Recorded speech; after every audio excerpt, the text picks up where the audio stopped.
À la recherche de l'essentiel. Le livre des vivants. De la part de Jésus de Nazareth. Les chemins de Dieu sont impénétrables.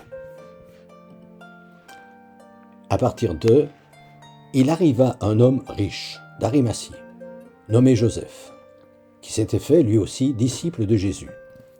Il alla trouver Pilate et lui demanda le corps de Jésus. Joseph prit donc le corps, le roula dans un linceul propre et le plaça dans le tombeau tout neuf qu'il s'était fait tailler dans le roc. Yahvé l'a comblé. Il lui a donné femme, enfant, richesse. Il l'a tellement comblé qu'il a même acquis cette conscience qu'être riche, c'est bien, certes, mais que la vraie richesse est ailleurs.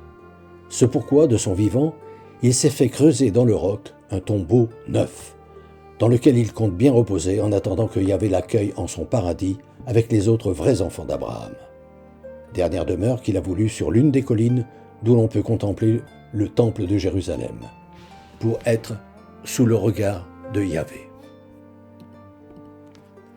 D'où Joseph s'efforcera de ne pas voir les agissements de ces grands prêtres et sacrificateurs qui se sont arrogés le commerce exclusif des 150 bêtes quotidiennement sacrifiées, ainsi que le change des monnaies qu'utilisent les frères qui viennent adorer de tous les coins de la Méditerranée et d'encore plus loin. Car seul est accepté pour les offrandes, ont décrété les Sadducéens qui dirigent le temple, l'argent juif, propre, parce que sans effigie.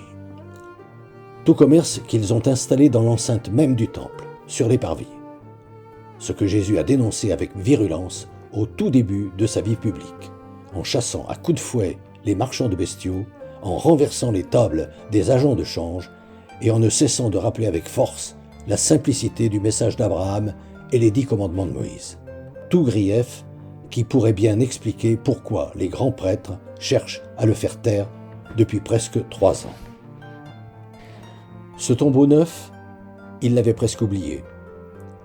Depuis le jour où, étant allé écouter ce Jésus dont tout le monde parlait en Judée, il a réalisé que ce qui l'attendait, c'était non pas un paradis auquel ont accès après leur mort ceux qui ont été agréables à Yahvé ici-bas, mais la vie spirituelle qui illumine le quotidien, ce qui est essentiel et premier, selon ce qu'il a compris du message de Jésus. Ce tombeau tout neuf, auquel il ne pensait plus du tout depuis qu'il s'était fait son disciple, en secret, tant était risqué d'afficher, aussi bien en affaires que devant le conseil des anciens, sa foi en ce véritable homme de Dieu qui osait dire des vérités bien trop dérangeantes pour beaucoup. Ce tombeau dont, soudain, la dureté de la pierre ressurgit, fait mal, et que le révolte ce crime, cette injustice, au point que, sans hésiter, lorsqu'il réalise qu'en cette veille de la Pâque, le jour va baisser, il se rend chez Pilate, le gouverneur romain, et lui réclame le corps de Jésus. Au renom de Joseph, personnage important d'Arimathie et qui, plus est, membre du conseil des anciens au Sanhédrin, Pilate lâche ce qu'il était en train de faire. Tout de suite, il le reçoit, l'écoute, fait vérifier que Jésus est bien mort. Il a été crucifié à 2 pas, et agrée aussitôt sa demande. Plus tard, devant le tombeau dans lequel Joseph l'a déposé après l'avoir descendu de la croix et mis dans un linceul aidé par Marie-Madeleine et l'autre Marie, la mère de Joseph, tandis qu'il regarde rouler la pierre qui clôt une aventure qui aurait dû être la sienne, infiniment triste, mais le cœur envahi par une joie qui n'est pas de ce monde, il remercie Dieu de l'avoir conduit sur ce chemin qu'il a fait se trouver là, ce soir.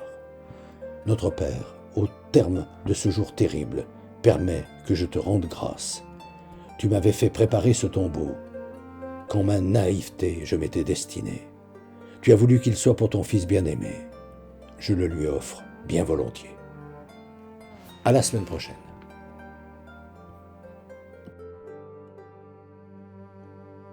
Depuis des années, environ 1 fois par mois, j'envoie une lettre d'information spirituelle à tout mon carnet d'adresses. Le thème du moment est, depuis janvier 2019, être chrétien, ça veut dire quoi ? Si ce sujet vous intéresse, n'hésitez pas à me transmettre votre mail en vous contentant d'indiquer auditeur YouTube, vos noms et prénoms et éventuellement votre numéro de téléphone si vous souhaitez me parler.